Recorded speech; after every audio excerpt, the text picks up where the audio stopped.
अगर आप भी चाहते हैं कि आरसीएम म्यूजिक के वीडियो सबसे पहले आप तक पहुंचे, तो लाल बटन को दबा के चैनल को सब्सक्राइब जरूर करें और साथ में बेल आइकन को दबाना ना भूलें।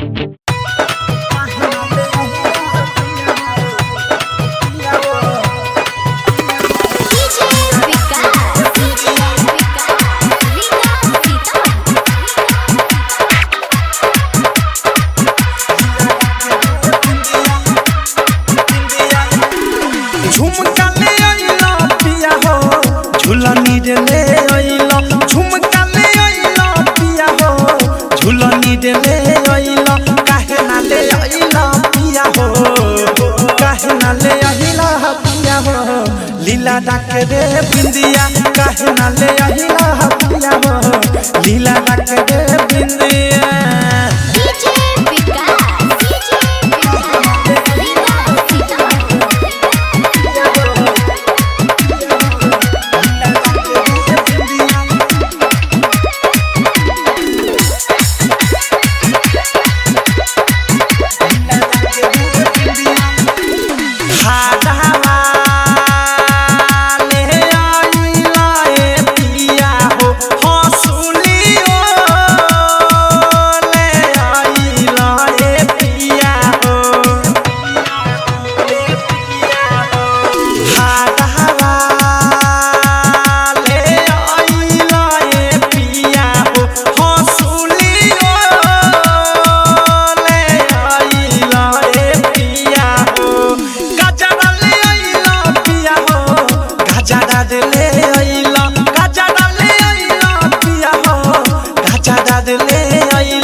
के मंगा टिकावा काहे ना ले आइला पिया हो, मांगा के रे मंगा टिकावा। डायमंड रिकॉर्डिंग स्टूडियो छाना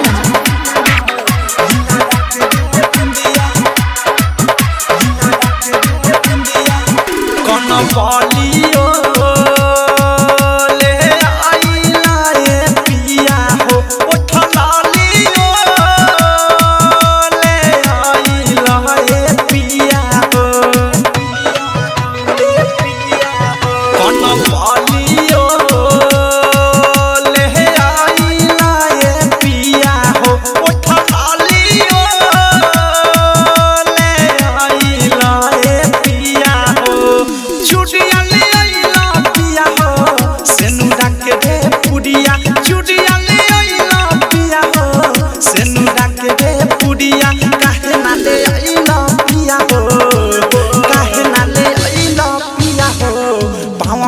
पहे जनिया, काहे ना ले आइला पिया रे पावा के पहे जनिया।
निमन बिछिया काहे ना ले आइला पिया हो, भोला भोला बिछिया।